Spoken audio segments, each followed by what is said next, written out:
เชนะรักขังพันธามิสัพพโสสัพพพุทธานุภาเวนะสัพพธัมมานุภาเวนะสัพพสังฆานุภาเวนะสัทธาโสทิภวันตุเต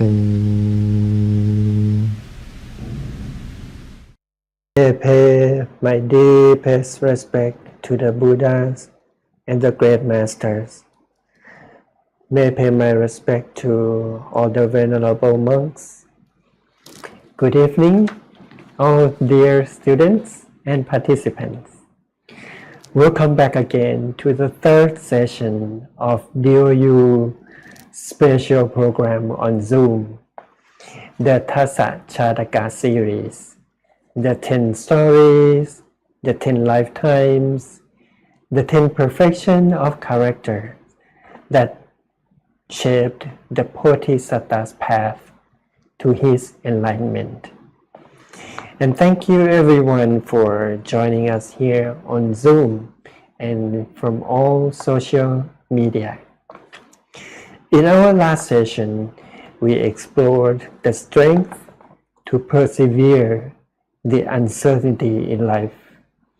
Today, we turn to a gentle but powerful force, the power that drives the world to a beautiful place. Our topic today is Samma Jataka, and the virtue at its core is Metta Barami, or the perfection of loving kindness.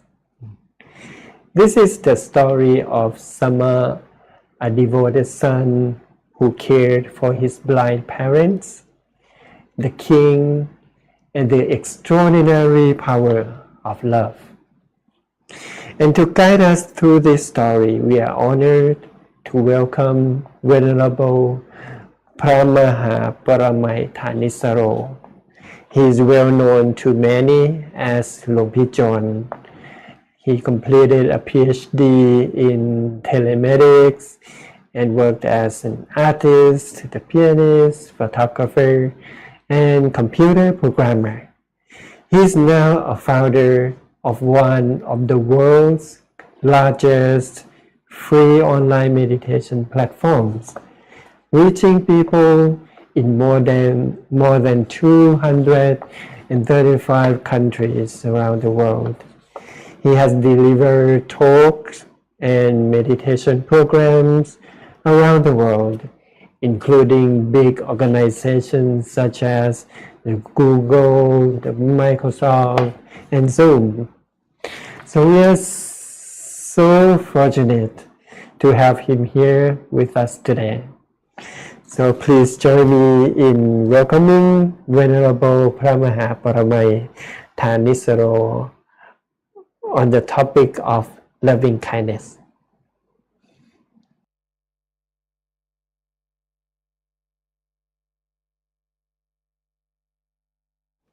Hello everyone, this is Phra Paramai Dhanissaro, or Monk John or Long John.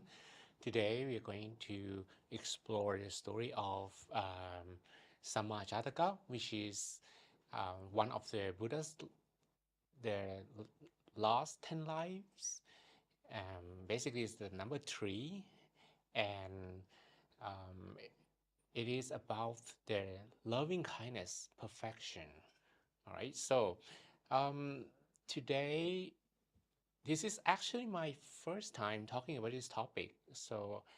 But I really like this topic because, and I choose to represent this one because I feel that it doesn't only have the element of loving kindness basically, but it has the elements of loving kindness and truthfulness and love of the parents as well, which I like to explain furthermore after the story of Samma Jataka. Okay. So for Thai people, this one we normally familiar with the term Suvarnasam Jataka, But I think in the English version, they just use the word Samma Jataka because Samma is a name. It's just a name. So the word Sam is not really number 3, according to the coincidence perhaps that this one actually comes number 3 in the last 10 life of the Buddha. So Thai people may like, yeah, that could be because this is number 3. It, the word Sam definitely is number 3. But in fact, Sama, this one is the name. And the Pali version is it's not Sam, but it's Sama as well. Okay, so I made also presentation. You just watch the screen.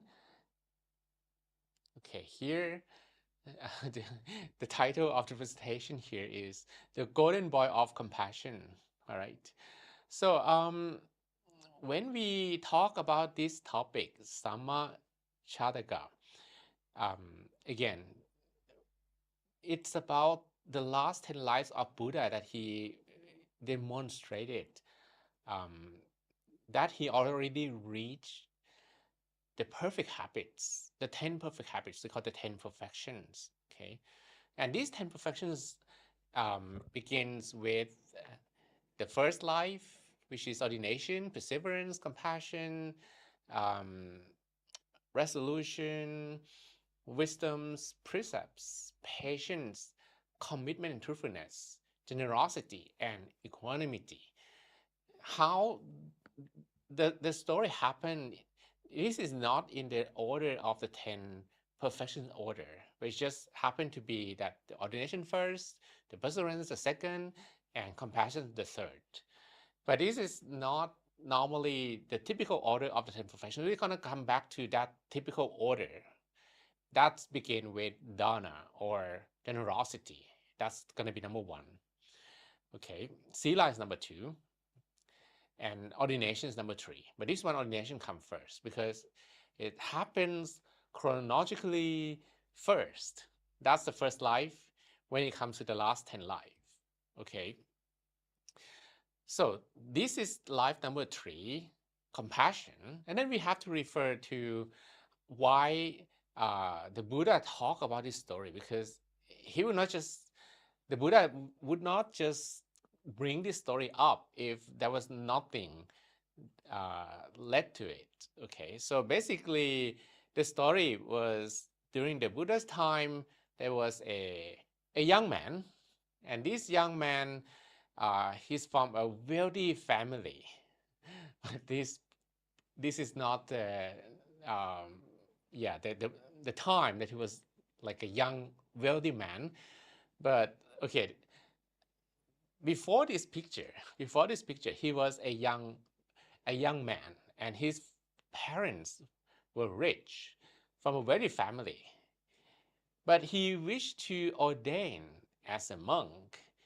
Somehow his parents wouldn't let him ordain because they told him that he was the only son, and it was his responsibility to carry out the family lineage and to look after them during their old age. But because he already made up his mind to follow the path, he wanted to become a monk. So he told his parents that he would fast to death unless they agreed to let him ordain. Eventually they did, because he fasted several days and he becomes so weak and pale. And maybe because the parents was afraid that the only son would die, so eventually they gave in and allowed the young man to ordain. By the way, it is like one of the rules of the ordination that a young man who would ordain would need to seek approval from the parents, because King Suttotana, the father of Prince Siddhartha, later on become the Buddha, asked about this rule. So the young man successfully received the permission. He became a monk and lived a life in the monkhood for several years. One day, he received news that his parents has fallen into hard times. And this is the picture of the parents falling into hard times. They lost all their wealth, and maybe their house, their servants, everything. And they become homeless. They wear that cloth and wander to beg for food. So basically, they became a beggars. So saddened by the news, the monk wanted to see them. And the sight of his parents made him feel very miserable. And he felt that he needed to be responsible for what had happened to them. Therefore, he stayed close to his parents to watch over them and would give them the food from his alms gathering. Now, think about this for a second. In 2026, today, this year, and maybe you have done it before, you already have given alms to Buddhist monks, right? What if the monk would bring the food that you just given to him and give to the parents? How would be your feelings? Some will say that's okay because he would give to the parents, while the others may not, right? Because yeah, I give this food for you, and not to your parents, because you're a monk and your parents are not. So during that time, this has been a case that some monks started to criticize what the monk did. Because the monks would give food to the parents and would eat only leftover from the parents. So after the parents just eaten, he would need to feed them first, give the food for them. And if the food wasn't enough, then the monks didn't have anything to eat. So this went on for a while until the monk became so thin and pale. And the fellow monks thought that maybe the monks suffer some illness. So after learning from the monk the real reason, because the monk told his friends everything, that he needed to kind of help his parents because his parents are very poor, they don't have food to eat, they lost their wealth, and maybe the monk blamed himself that the parents are like this because of him. So the other monks told the monk that it was wrong to give offerings from faithful donors to lay people. So they brought this matter up to the Buddha. And now coming back to what I talk about, what if this is you? What would you feel that you donate food to the monks and the monks or a monk would give that food to his parents? Would you be okay? Here is the Buddha's explanation. Okay, the Buddha said, upon hearing the reason, the Buddha complimented the young monk for being a good son. So he said to the monk that it is a custom of the wise to cherish and support their parents. Parents are worthy of respect and pay gratitude from their sons and daughters above all things. There's even one analogy comparing parents to we call arahat or arahants. The arahat monks, which is the higher level of meditation achievements, the Buddha compared parents to Phra Arahant or arahat monks, of course, in the house. So the Buddha went on to tell the story of his past lives, which is now known as Sama Jataka. Okay, this story started from their parents of Sama, not from the Sama. We're going to talk about the parents. The parents, um, they were born in 200 families. Okay, now we need to explain a little bit about the backstory. So there were two villages of hunters, and on the opposite side, two hunter families. Okay, and the village chief was like their best friends of each other, and they make a pact with one another that if one of them had a son and the other one had a daughter, they would marry them. Okay, some may not agree about this tradition anymore, but yeah, this is like one of the past life that's even before the present life of the Buddha. So that probably was very common. And yeah, we still find this in some cultures, some countries. So this is one of the things that we can probably stumble on very often in the Jataka, the past lives of the Buddha. Like if one had the son, the other one has daughter, then they would marry them. So one chief had a boy and named him um, Tukulaka.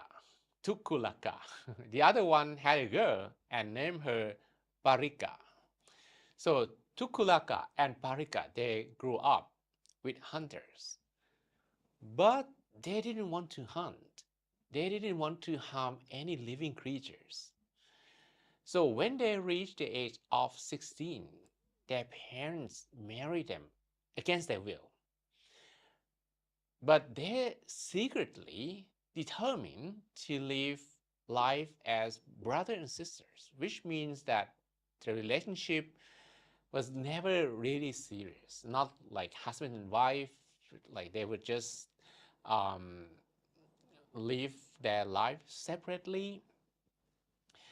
They actually abstain from any intimacy and deny themselves all pleasures of senses.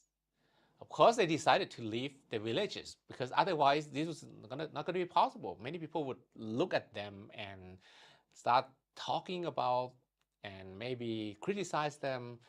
So they begin to live life like hermits in the forest. They headed for the forest in Himawana when they hope to find peace, tranquility, and solitude. So on reaching the forest, they settled out in a hermitage and they led a pure and meditative life of hermits. So they meditated regularly and extended loving kindness to all living beings. The effect of their loving kindness was felt by all the birds and beasts, so no danger ever came up on them from any of the animals until one day. That day has not arrived yet, okay? But now another one day, not the day of the danger, one day, Saka. Um, yeah, do we have Saka in other stories? I think so. Saka is the king of Tawatingsa, which is a second heaven. So in Buddhism, there are 6 levels of heaven. The second level we call Tawatingsa, which kind of the heaven of 32 realms. But these 32 realms were ruled by only one. Probably not were, but now in this present day as well, ruled by only one man, one celestial being, not man. Okay, and his name is Saka.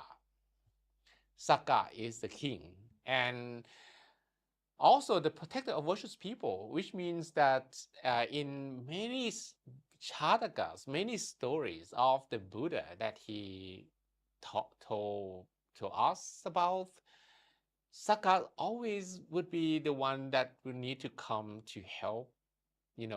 That's why in Buddhism, there's a tradition of also passing merit to the celestial beings, because celestial beings seems to be of great health, especially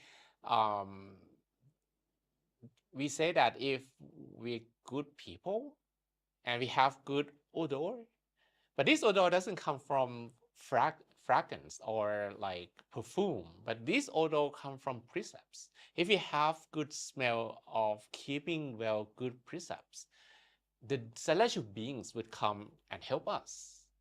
So Saka actually saw that a grave misfortune was about to come up on the two hermits.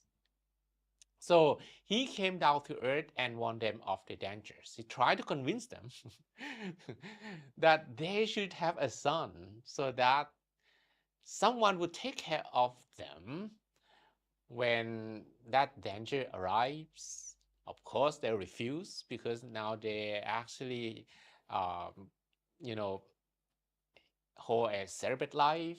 They refuse to go along, saying that it was not the way of living an aesthetic life. So Saka now advised them to have, we can call immaculate conception that will be possible during parika, or the female hermit's period of fertility. And the Kulaka, which is the male hermit here, would need to rub the abdomen of his wife to this, and they will conceive a son. Okay, so they agree. Okay, this is, just touch the abdomen. This is what they can do. So they did that. And now the Bodhisattva is born. Okay, there are not many stories from Jatakas that has such, we say, immaculate conception like this. Okay, I think this is one of the very rare occurrences. Otherwise, it's just normal conception, normal birth. So this one, because the parents deny to have physical relationship, that's why Saka, the king, came to earth and asked them to, have the man rub the abdomen of the woman, and they actually have their son 9 months later. Okay, not like they rub their son and then they have their new baby. No, 9 months later. Okay, a great being. Bodhisattva, which means a great being. Bodhisattva, or it is a title of someone who pursued Buddhahood, which is now, later on, this Bodhisattva would become Prince Siddhartha in the present life, and Princess Siddhartha would become the Lord Buddha. Okay, so Bodhisattva is a title, and you can be a Bodhisattva as well. Sometimes we write Bodhisattva. That's Sanskrit versions of Bodhisattva. Okay, so 9 months later, the Bodhisattva was born, and his skin was as radiant as gold. Well, this is just graphics, so it doesn't probably look like that. It's not like that gold, shining gold like that. But perhaps you can use your own imagination to imagine how a newborn baby would have very radiant complexion. That's radiance actually make them name him Suvarna Sama. Suvarna, well, that translates as gold, and Sama means is a name. Okay, Sama. So the golden, or we can say Sama the golden. That's the meaning of Suvarna Sama. Not because this is the third life of the 10 Jataka, okay? Many Thai people have this misunderstanding, and I think many of people here still have that misunderstanding as well. Sama is the name, and Sama grew up in Himawanta forest, populated by like creatures, like animals, and also supernatural creatures. Okay, again, look at the word here. Suwana Sama. Suwana means golden. We have one airport in Thailand. It's called Suvarnabhumi. Suvarnabhumi is like golden land. Okay, so Suwana Sama.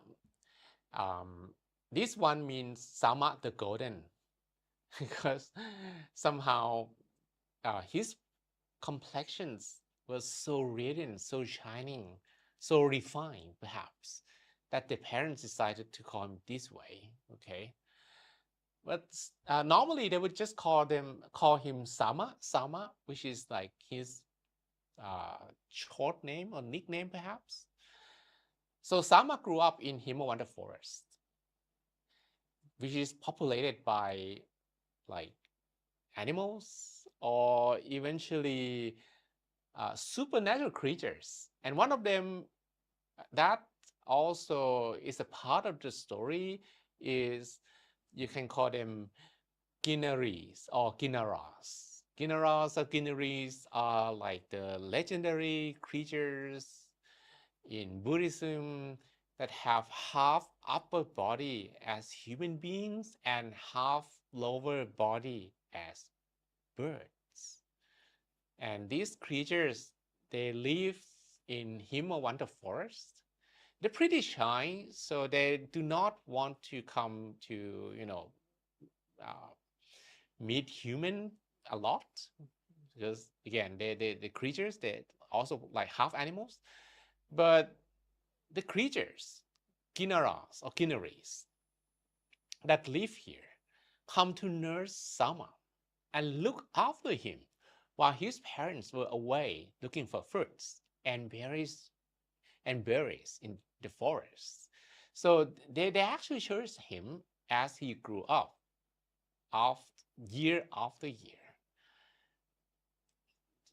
The story tries to tell us here that it is very rare that, and probably this is one of the only story, to my knowledge, of all Jatakas, of all Buddhist stories, that a boy was raised and took care of by Kinnaris. Normally, these creatures will not come to take care of anyone. They're pretty shy, they're pretty reluctant to show themselves, because yeah, they half animals here, half creatures, half human.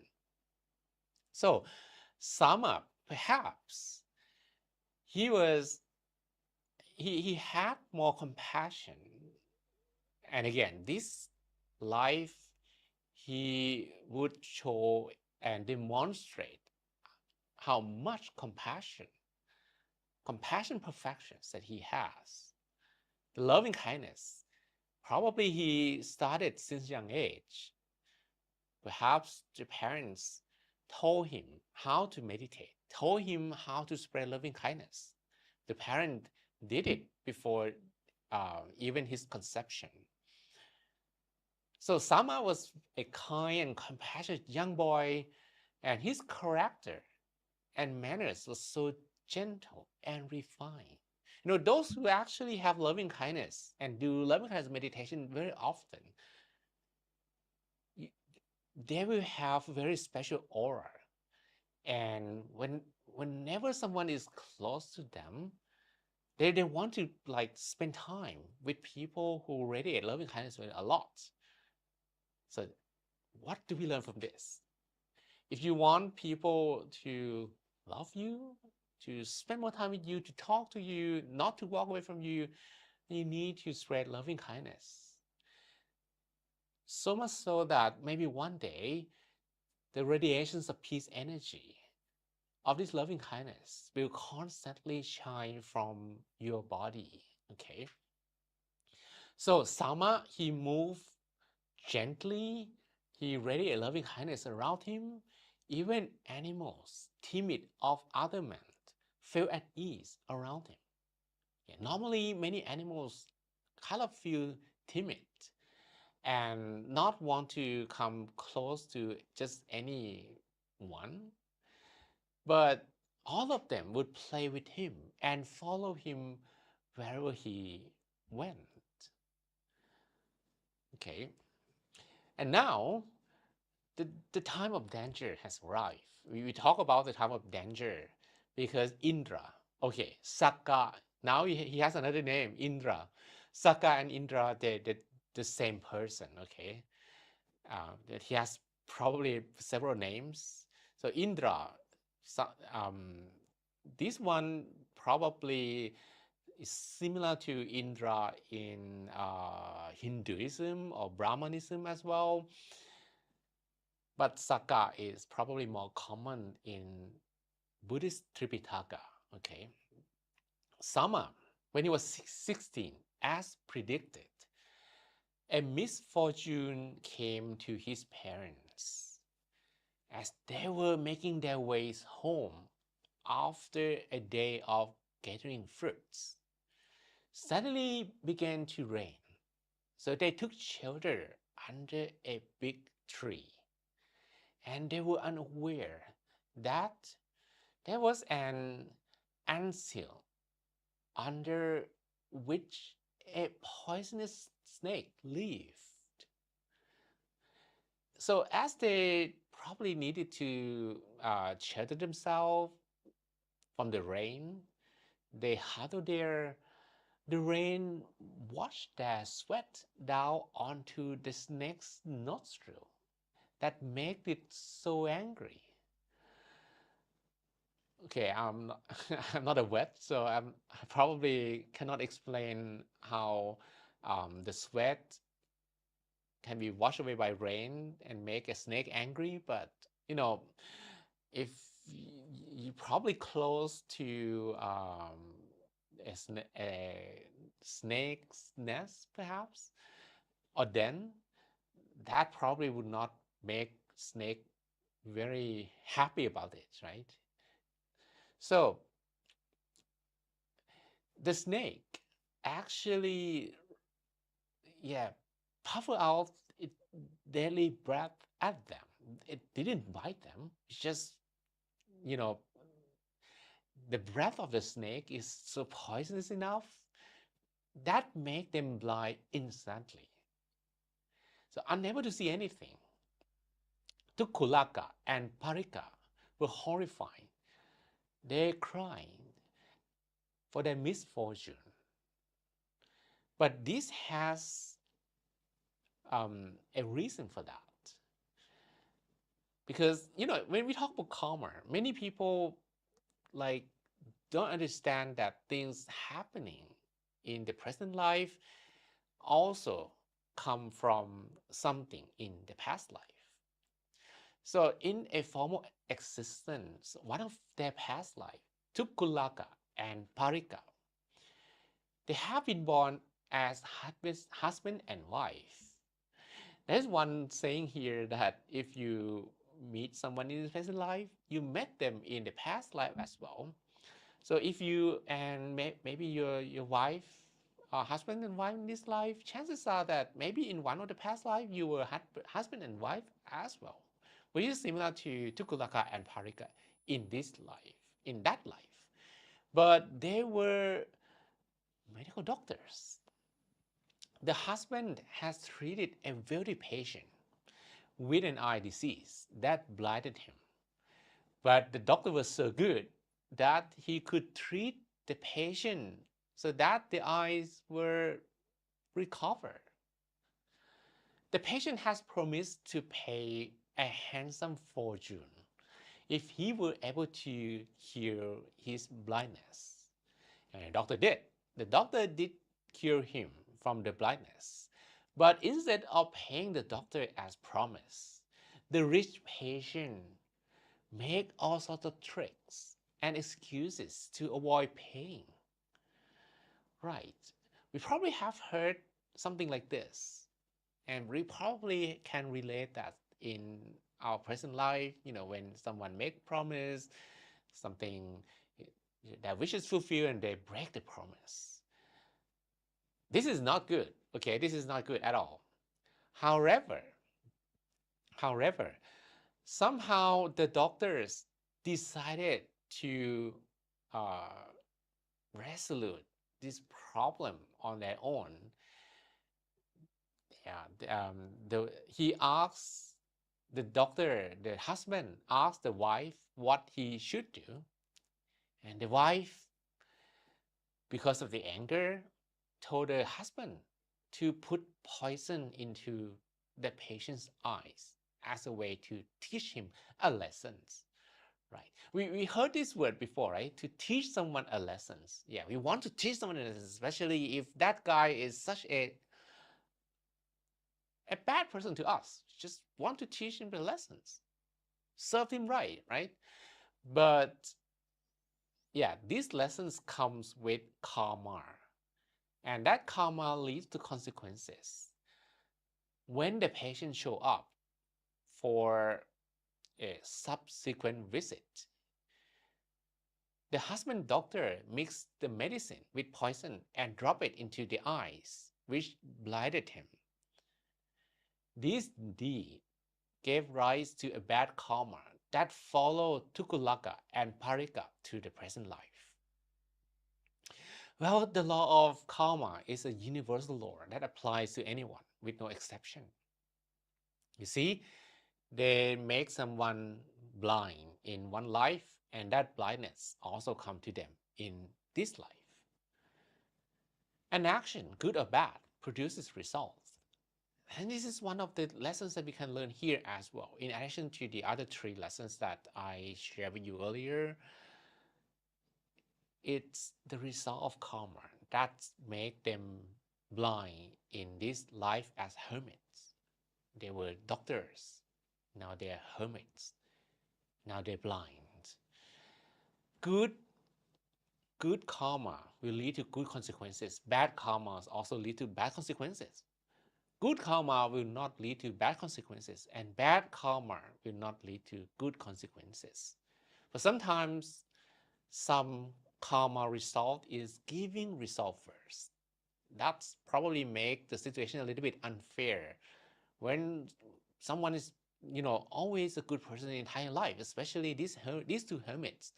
They did not do anything bad at all, right? I didn't told you that they were a tricky person, they did something bad to the creatures, they cheated on someone. No, they were good their entire life until now, right? They wanted not to kill, so they lived their hunter families. They didn't want to even get married, so they lived like brothers and sisters. They have pretty pure life. But this bad karma followed them from one of the previous life that they were angry doctors, feeling that the patients not paying them were cheater, and they want to give that cheater a lesson, right? So the actions that cause suffering to oneself or others, justified or not, will always bear negative consequences. That teaches us to be more careful. Think about it. Think about if you plant a seed, that seed's gonna grow into a tree, and that tree will give fruits, and that fruits is something that you have to eat. Okay, so karmic retributions, both positive and negative, can follow the doers through many lifetimes. This is the fruit. When a tree gives fruits, it doesn't just give 1 year, it doesn't give just one time. Could be many years, could be many times. The fruit that you get from one seed is not just a single fruit, but it could be many, right? So it is unpredictable when these retributions will take effect, but never go away and will bear fruit in their own time. For the 2 hermits, their negative karma now caught up with them and make them suffer the consequences. So Sama, our protagonist, Sama noticed that his parents failed to return to the normal time. He went out to look for them, and this is what he found. He found his parents crying. He asked them what happened. The parents say, the parents were in a distressed state, unable to see anything. So Sama cried bitterly at the parents' suffering. However, Sama also regained his mindfulness or consciousness and then started to laugh. Is he already out of his mind? No, actually, he realized that this was a chance for him to fulfill his gratitude towards his parents, because he felt that the gratitude, the virtues of parents, no matter how much you pay back, it will never, pay back the depth of gratitude that he would need to pay back to his parents. So this is going to be the perfect time because he's going to be able to look after them. So he led them back to the Hermitage before the nightfall. And ever since, he would, take care of the parents, um, look after them with the utmost dedication. He bathed them, washed their feet, collect food for them, and fed them with fruits, swept their dwelling clean, comfort them, and went every day to a pond to fill a water pot for them. He tied ropes and bamboo poles in all directions for them to navigate their whereabouts. Probably very similar to um, many places these days. We need to have like special facilities for people with reduced mobility, perhaps. So Sama gentle loving care made the lives of the bride parents more bearable. However, now it's the time of the danger for Sama himself. Now we have to talk about one thing. Sama, he always radiate loving kindness. He always be very uh, gentle to all animals. So anyone who are gentle, who radiate loving kindness, animals, or even invisible living creatures will love them, right? So he's loved by all the animals, all the living beings, and the one that he could see, and maybe many that he could not. Or maybe he could, but we cannot. So he would do this loving kindness every so often. But at that time, there was a young king. And this king, now we have another king. It's called Piliyaka. Piliyaka. The king, he has one hobby. And hobby is, of course, hunting. Always would hunt for animals. So the story says that he was a heartless king who took great pleasure in hunting and killing wild animals for their flesh. His craving for eating the flesh of wild animals were insatiable. Over the years, he and his hunting mates had hunted and killed so many animals in his area that the animals all migrated away into other forests. So one day, his royal chef came to him and informed him that they could no longer find any large animals in the area. The king was so annoyed as his craving for flesh and wild animals grew stronger day by day. So finally, he decided to take time off from his kingdom to go hunting by himself on an extended journey. Okay, now he is by himself, alone, which is probably not very usual for a king to go alone, but this king, perhaps the, the joy of hunting, the joy of doing this hobby is much more than anything else. So he would rather go alone than having maybe companies around him. So the king asked his mother, the queen mom, to look after the kingdom on his behalf, then equipped himself with all kinds of weapons and ropes off into the forest. He would hunt and kill animals everywhere he went, and this turned out to be a fulfilling adventure for him.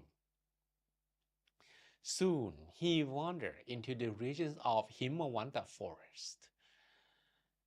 Venturing deeper and deeper, he came up on a river that was so clear, crystal clear, and surrounded by lush green trees and vegetation. And he finally reached the um, the place where Sama came to fetch water every day.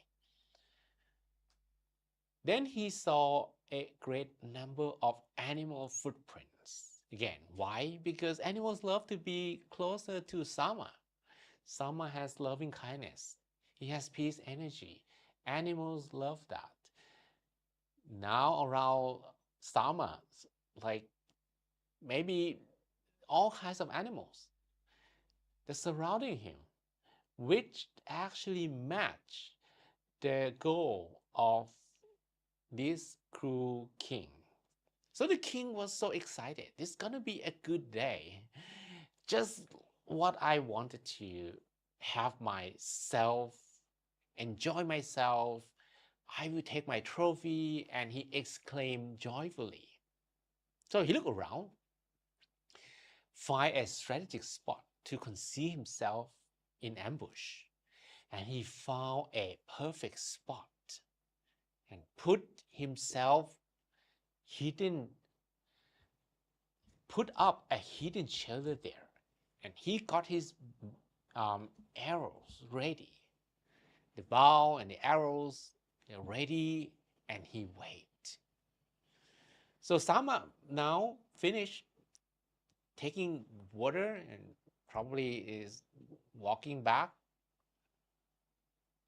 after take care of his parents. Sama make the trip to fetch water, and many animals follow him. The king, hiding in his secret place, saw Sama and was fascinated by the sight. He never seen anything like this ever before. The sight of what appeared to be like a divine being. Again, because his skin, perhaps this is not what AI can replicate. Okay, so the skin should be more radiant, more golden, and the king was so fascinated, could not believe that he was saw a human being walking in this forest, because the being in front of him has golden complexion, and this man, okay, perhaps already think that he's a man. The man has the ability to tame wild animals, especially lions or tigers, or the dangerous creatures. So he thought to himself, all the time I have been traveling here, I never seen a human. Is this a deity? Or is he a naga? And now I have to go up and ask him. But if I would do that, he will fly into heaven if he is a deity. And if he is a naga, he will sink into the earth and disappear. If he is indeed a non-human, I will have to capture him, and I will bring him home to show to my people. And they will be fascinated by my accomplishment. So that's the plan of the king. The king say, all right, today I cannot just randomly talk to this guy, because if he were to be an angel, a deity, he would just fly away. If he's a naga, he will swim and disappear from my sight. So I need to capture him. I need to release this poison arrow. So having used to killing animals as a habit, he thought of nothing. Because again, when we need or we are in a rush, we don't have that much of sati, right? We would probably do whatever our habits permits us to do. So he thought nothing of causing suffering to others. But he actually pointed his poison arrow at Sama. And the arrow went right into Sama's body. I should have the animated version, but no, I don't have that. Yeah, King Piriyaka actually shot Sama. The arrow went right into the right side of Sama and came out of the other side, inflicting terrible pain. The animal fled in terror.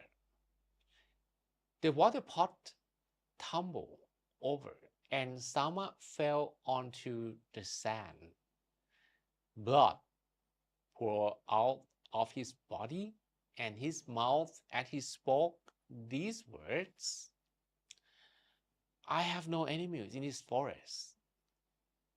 I have no enmity against anyone. My dear friend, why do you wish to kill me? My flesh could not be eaten. My skin is of no use to anyone. So if you want to eat something, maybe you're gonna kill like things that you can eat, or if you want the skin, you can probably kill lion or tiger or even elephant. But look at me, my skin is of no use. I cannot be used to make any cloth. My body cannot be eaten. So what is the gain of killing me? Who are you? Please tell me your name. Are you like a yaka, an ogre? Are you a deva, a deity, or just a human being, or a naga, or Garuda? Show yourself. Who are you? Please tell me your name. Again, he actually was so polite that he didn't yell to the king. He didn't shout or curse the man who just shot him, but he said, please tell me. He used the word please.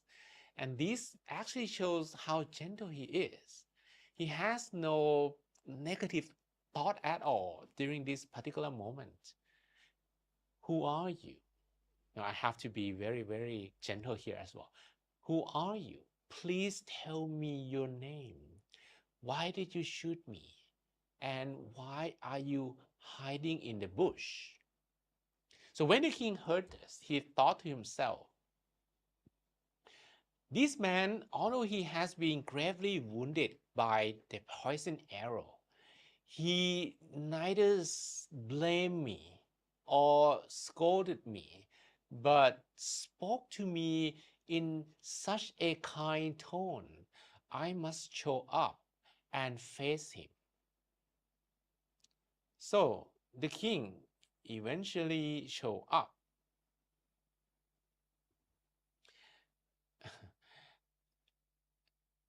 And he said proudly, I am the king Piriyaka of Benares. Benares in Thai we normally say Paranasi, but in English, Benares. I am well trained in the art of weapons.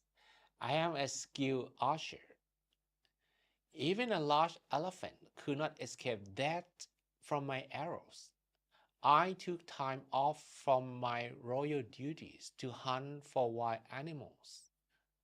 And then he lied to Sama that he was aiming for a deer.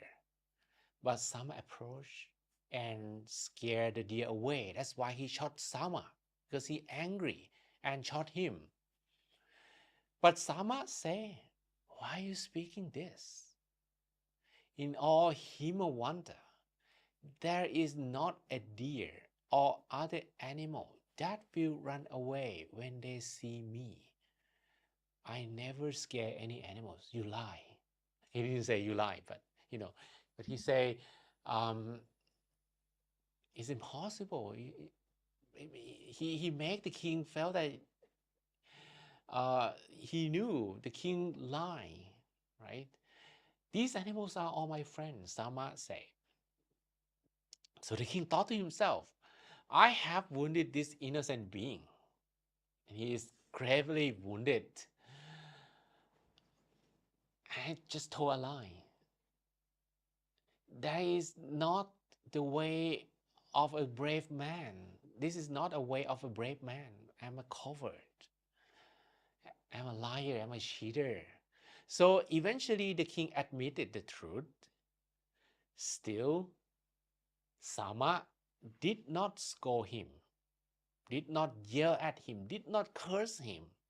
Instead, Sama grieved aloud for his parents. Sama said, who will look after my parents? Both of my parents are blind. Who will look after them now? Who will find food for them? Who will bring them water every day? Who will bathe them? They will die without me. So upon hearing Sama lamentation, the king feels so bad. The conscience began to trouble him. The king came to an awakening. Oh, this is a man who cherishes his parents. He is a virtuous son. Even amidst all of his pain, he does not think of himself at all, but only of his parents. By harming such a man, I have committed a grave sin. Hell will no doubt await me. So now the king is thinking about the trouble that will face him in the future, and definitely he would go to hell for sure. So what good will my kingdom do me if I end up in hell? That doesn't matter anymore, right? What do I need to do to correct my sin? So there happened to be like a celestial being nearby, an angel. We just call her angel, celestial being.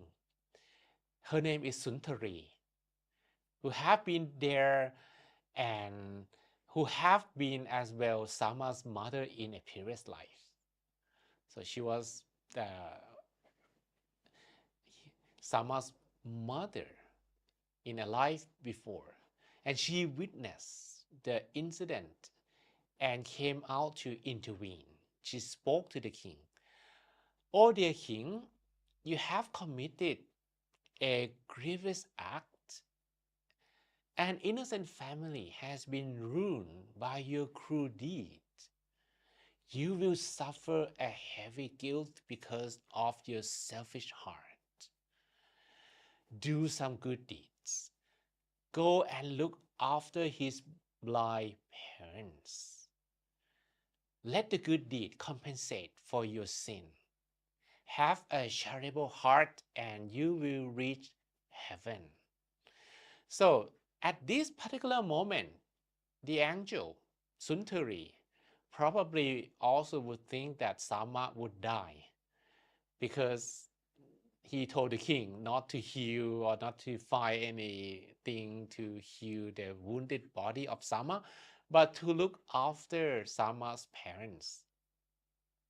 So the king looked around and see no one. Okay, this is an angel.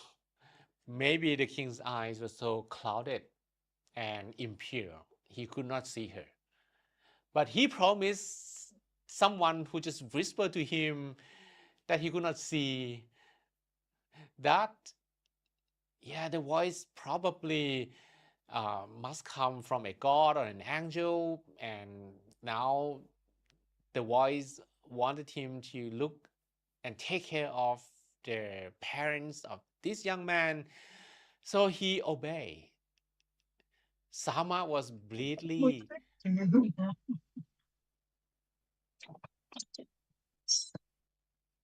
Sama was bleeding badly, and his hand and feet became stiffened. So the king lamented loudly, I have murdered an innocent soul. Hell is where I will be doomed. So after a burst of bitter tears, the king slowly got up, lifted the water pot, and started walking towards the hermitage. And he confessed his crime to Sama's parents. So at first, the parents refused to believe what they just heard, as it was too terrible to hear. So they actually broke down in tears after they realized that this could be true, and their hearts were shattered with grief. Tukulaka tried to comfort his wife with these words: hatred leads to more hatred. My dear wife, we must be strong. So even the parents, they also had good hearts. Probably that's why Sama was also a very, very kind, loving man. So we have been practicing loving kindness for so long. Don't allow our grief to take away our kindness. We must not allow the cycle of bad karma to continue. They suppress their ill feeling and harbor no hatred towards the king. And they asked the whereabouts and asked the king to lead them to their son's body, and the king complied. So the king led them to Sama's body. So upon reaching the son, um, the two hermits knelt down, and yeah, they were unable to control themselves very well.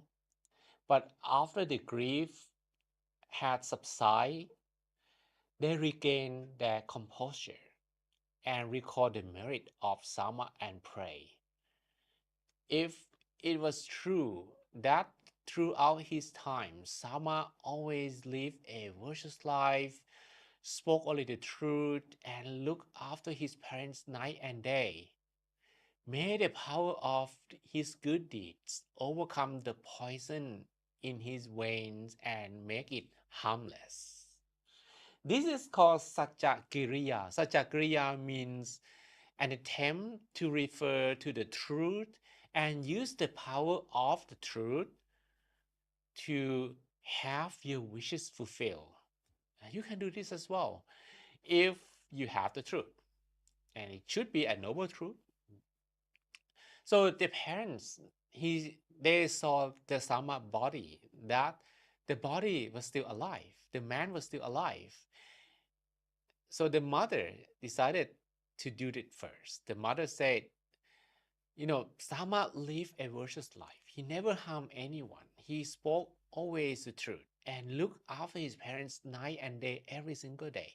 May the power of his good deeds overcome the poison in his vein and make it harmless. So the parents done that, the mother first, then the father, and at the same time, the celestial being Suntari, who was watching over Sama body the whole time. She also referred to the virtues of Sama and said that to all the beings in this Himawanta forest, I never loved anyone more than Sama. And through the strength of the prayers and the merit power of Sama virtues, something wonderful happened. Sama began to regain his consciousness and started to move again. His wound disappeared and his limbs were no longer stiffened. It was a wonderful day for their parents because somehow they also regained their eyesight. They're not blind anymore. Their blindness have ended along with the bad karma from that previous life.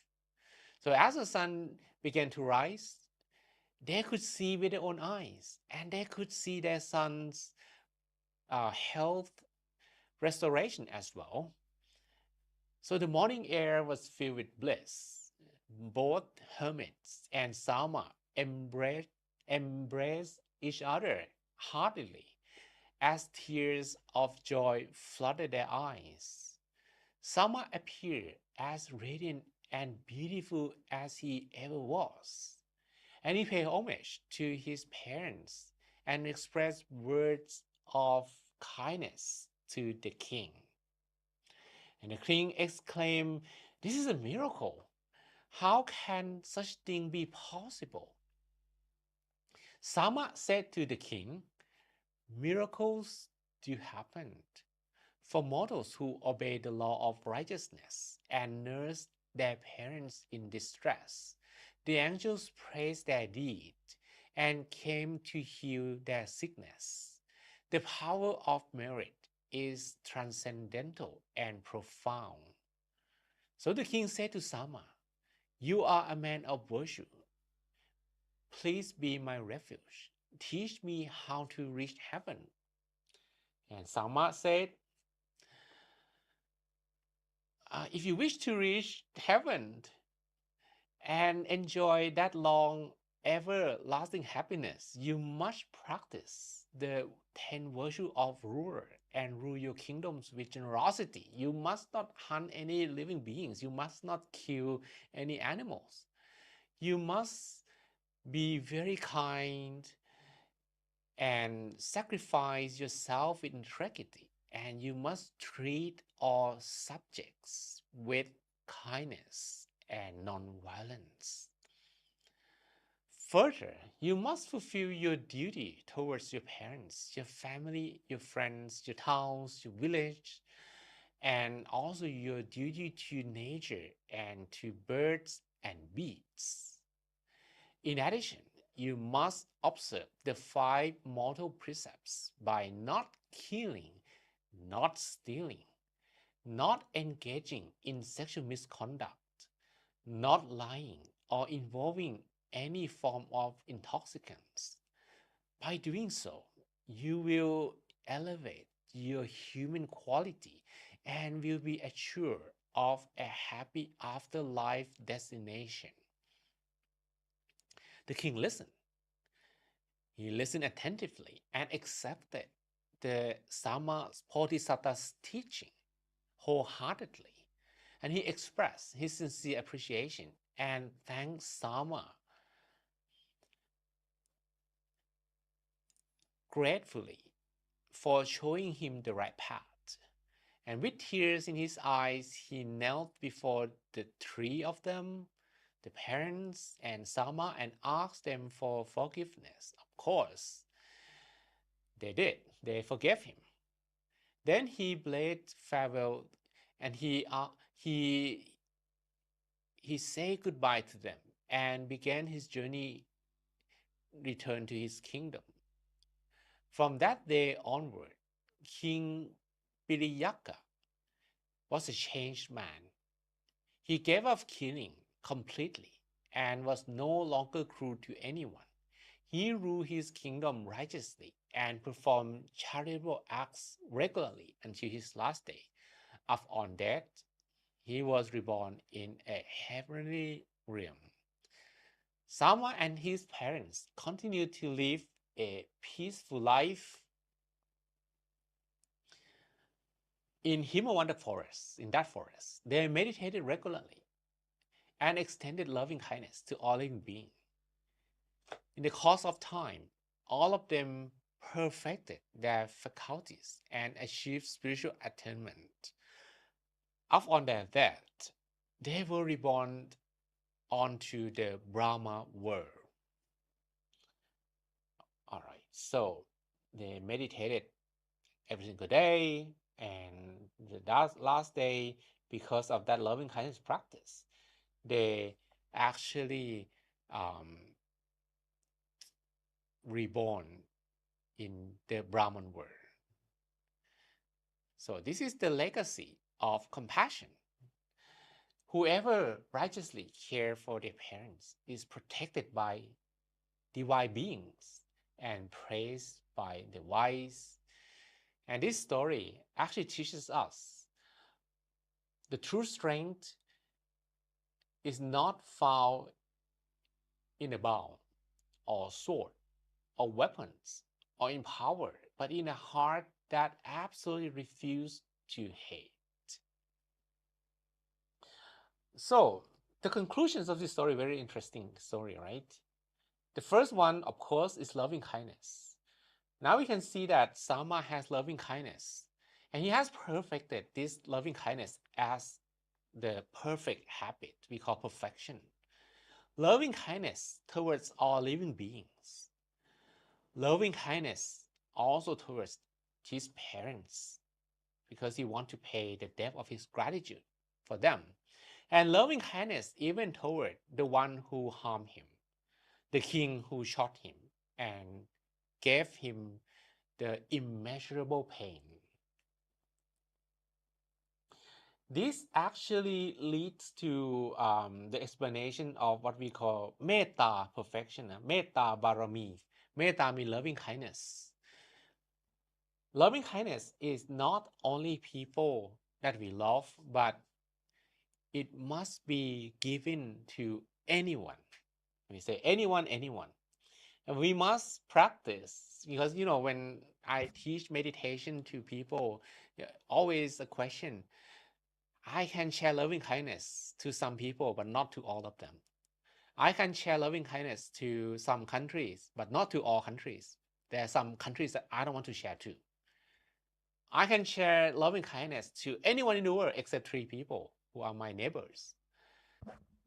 If we cannot share loving kindness and have some conditions, it's still not the perfect loving kindness power yet.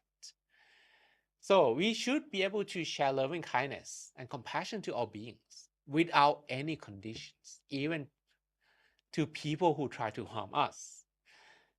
Similar to a pool that makes people feel refreshed, no matter who they are, whether they are living beings, whether they are like bad people.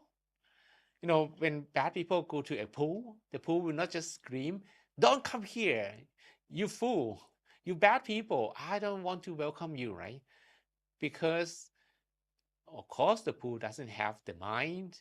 It will not just think whether it should accommodate or accept some and not the others. But when it comes to loving kindness, we should not have such condition as well. Whether bad or good people, we are able to spread loving kindness to all. Just radiate. Think of that drop of water and the ripples that expand. The ripples will not just try to escape the wilted flower and expand to the beautiful flower, the beautiful lotus, the wilted one. I'm not gonna radiate to. No, because we expand equally in all directions. So we do not care, especially who will receive. It's like you broadcast a message. You are a radio station. Radio, okay. No one is using radio anymore. Yeah. Or the internet, the satellite, you broadcast a message. But whoever will pick that up, doesn't matter. You just be the broadcaster of the message, right? So the 2 pillars of loving kindness. First, unconditionally. Second, equally in terms of quality. Doesn't mean that, now I can spread to all of them. But to the bad people, I'm not going to give them all. I'm going to give them a fewer amount of energy than I give to good people. No, It has to be unconditional, and also to the equal amount. So why is loving kindness very important here? Imagine the 10 perfection as I shared with you before. This is the 9 perfection. The 9. I had a question before. Why this is the 9 and not the 10? Such an interesting food for thought, right?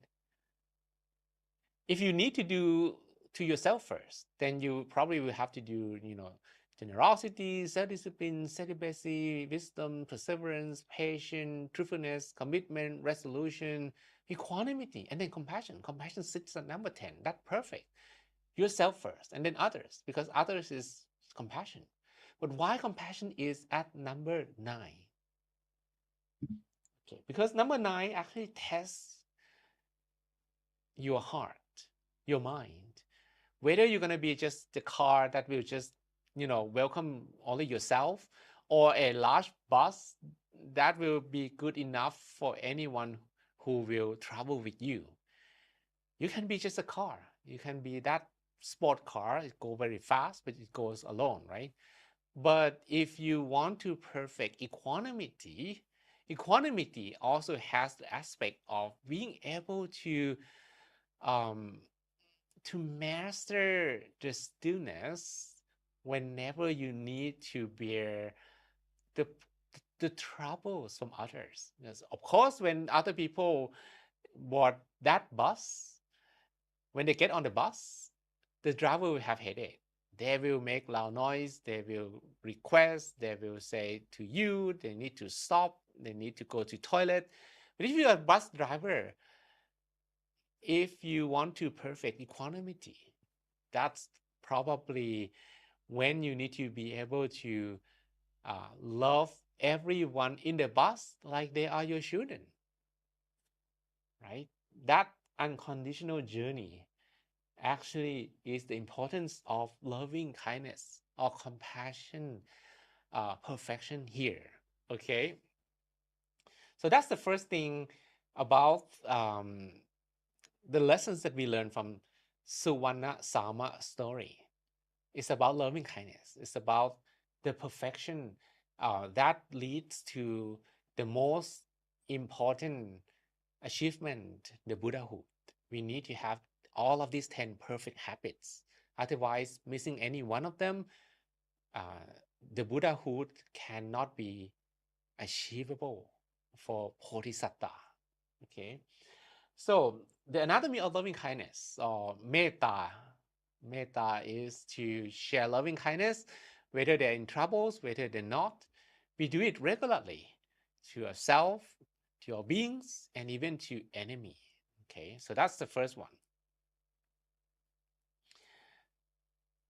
The second lessons that we have here is, of course, the love of parents. This is one of the blessing number 11 in the 38 blessings. Blessing number 11, cherishing our parents. In blessing number 11 here, they compare parents like God or Brahma. The metaphor number 2, the metaphor are to compare parents as Brahma, to compare parents as guardian angels, the first teacher, and Arahant in the house. Why? Because parents will have kindness, which means that whether we're in trouble or not, they're kind to us. And they help us when we're in trouble. They congratulate us upon our achievements. And eventually, they need to be very neutral as well. Suppose we have a new family, we need to live in another house. They also need, although they love us, but they also need to let go, right? These are the virtues of the parents. That's why parents are comparable to Brahma, because Brahma need to have these 4 virtues: kindness, compassion, sympathetic joy, and equanimity. And the second metaphor here, parents are children's handkerchief, toilet bowl, a bank, or biggest creditors. And we are who we are because of them. During pregnancy, giving birth, raising them, raising their children, become the first teacher, becoming their friends, becoming their bank, becoming their doctor, and even can die for them. Yeah. So the Buddha said, he said in Anguttara Nikaya that the virtue of the parents, no one can pay this debt of gratitude.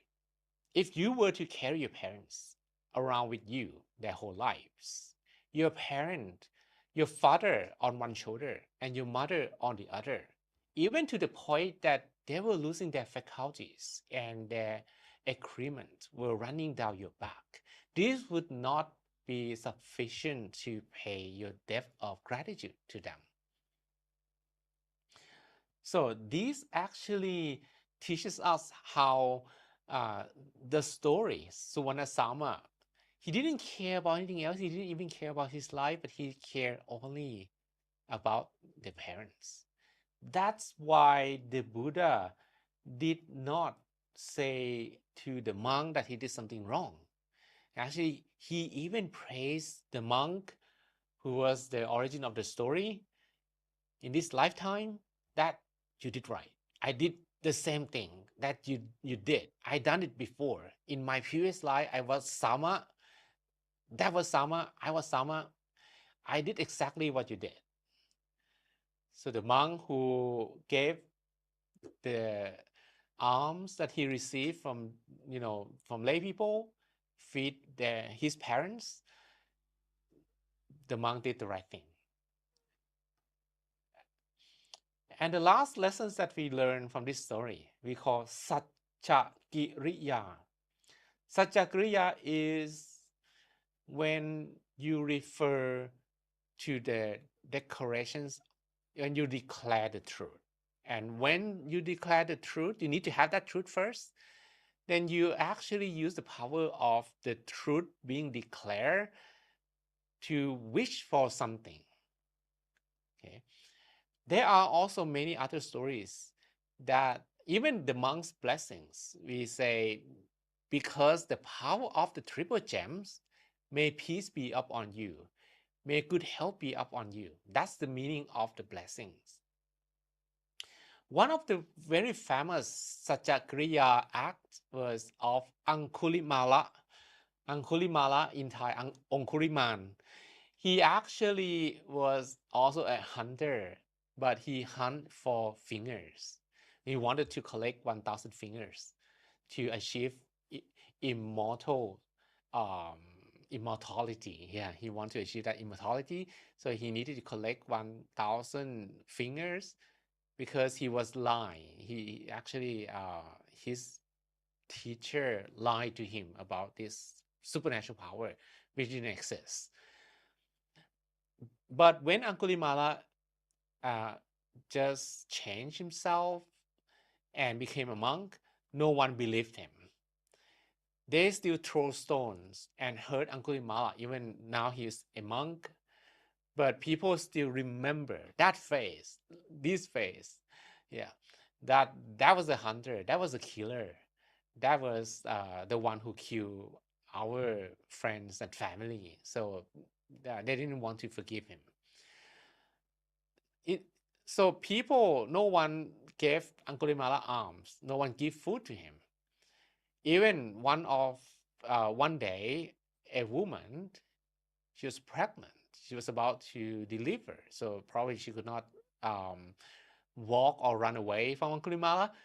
When Angulimala approached her, maybe passing by, she fell down and she was in pain because of her pregnancy. Angulimala also referred to his truth. He said that ever since I ordained, I never had a single moment or a single thought in my new life as a monk that I wanted to take life. I had no intention to kill or take life at all. May this power of the truth that I have practiced give you a safe delivery. give you a healthy child. So that actually become one of the chanting of the monks. And this chanting has been very famous when a monk would give to a pregnant lady for a very smooth and very well delivery, something like that. Okay, ya toham pakeni ariyaya chatiyo, something like that. Tena satena sotite hotu kapatsa. May the truth of me being reborn as a monk, never harm anyone, never had any intention to kill or harm life. May this give you the power to deliver your baby safely and smoothly. So all of this actually conclude the story of Suvarna Sama. Again, we learned the story, we learned the lessons, the 3 lessons today. Number 1 is the lessons of loving kindness. Number 2, lessons of the love of parents. Number 3, lessons of Satya Giriya, or referring to the truth and use the power of the truth for any miraculous result. It could be also the lessons of the karma, but it's not the focus of the story. And one thing that we have to also do in the end is to finalize what we call the Jataka conclusion. Okay, conclusion of the Jataka. Who is who? So King Piliyaka is Ananda. That actually is surprising when I heard about this for the first time. Really? Because Ananda is very kind, very noble person. He is the secretary of the Buddha. The deity Suntari, the deity Vana Suntari, she is Bhikkhuni Ubonvana. Bhikkhuni Ubonvana is like the foremost in supernatural power. The Indra or Sakka, the king of the second heaven, second level of the heaven. He is Anuruddha, or the monk who is foremost in divine vision. The father, Tukula, he is, of course, the father of the Buddha in this lifetime, King Suttotana. And sorry, the father is Phra Mahakassapa, which is the foremost in ascetic practice. And the mother is Nang Pataka Pilani, because again, the present life, they also are husband and wife as well. And of course, Sama is the Buddha himself. Sama is the Buddha himself. So this is called the Jataka assembly or Jataka conclusion. And you will see similar names always in the 10 lives of the Buddha before he became the Buddha in this present life. The last 10 lifetimes of the Buddha. You will see these family names from, Venerable Ananda, Venerable Ubonvana, Venerable Anuruddha, Venerable Mahakassapa, and Venerable Pataka Pilani. They're very common on all the Jatakas. Okay. All right. So that is it for today. I hope I used the time properly and not exceed the time. And I hope you enjoy the lessons. I hope you got something from today. This is not a recorded sessions. I thought so this is a live session actually. So hopefully you learn something, and it will also help you to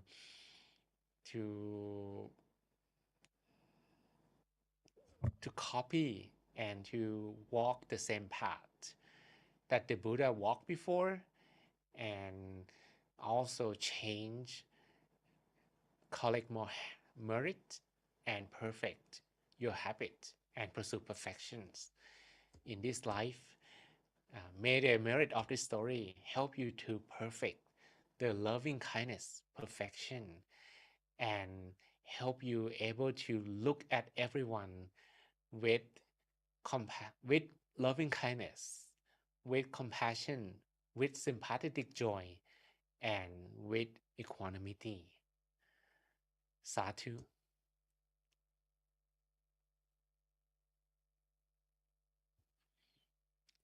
Okay, so this is my first time here. I don't know how to end the session here.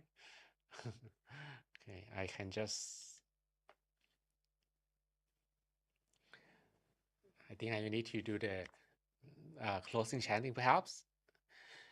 Arahang Samma Sambuddho Bhagava Puttang Bhagavantaଂ Abhivademi. Puttho Minato, Buddha is our refuge. Sawakato Bhagavata Dhammo Dhammang Namasami. Dhammo Minato, Dhamma is our refuge. Supatipanno Bhagavato Savaka Sangho Sanghang Namami. Sangho Minato, Sangha is our refuge.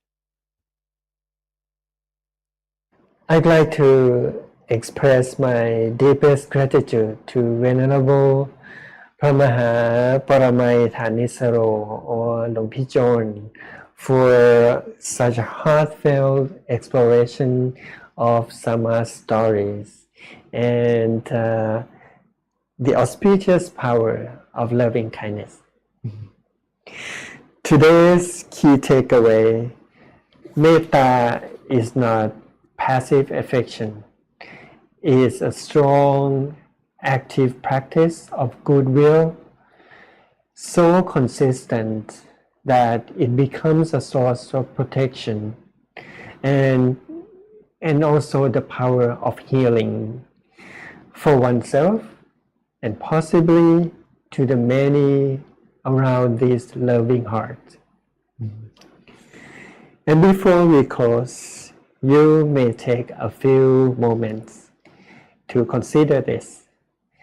Who in my life needs my loving kindness most? And what can I do while we still have time together? On the behalf of everyone joining us today, thanks again, the Venerable, for your time and your kindness and your teaching. And to all dear students, please join us again tomorrow on Wednesday, August 12th for the Nimi Jataka, the exploration of Atithana Parami, the perfection of resolution. And we will have the Venerable Phra Anurak Sotiko. He's been one of the most favorite speakers in our program for many years. So please join us. And for today, may you experience the deepest sense of peace. May you rest tonight in the ocean of merits. And good night.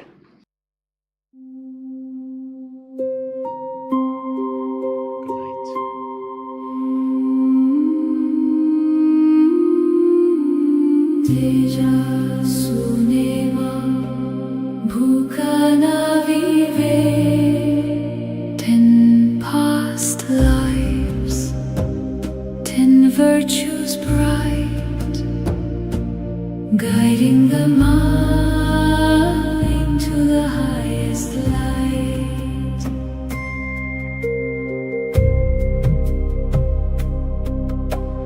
Timia, the great one of renunciation. Mahajanaka, the great one of energy.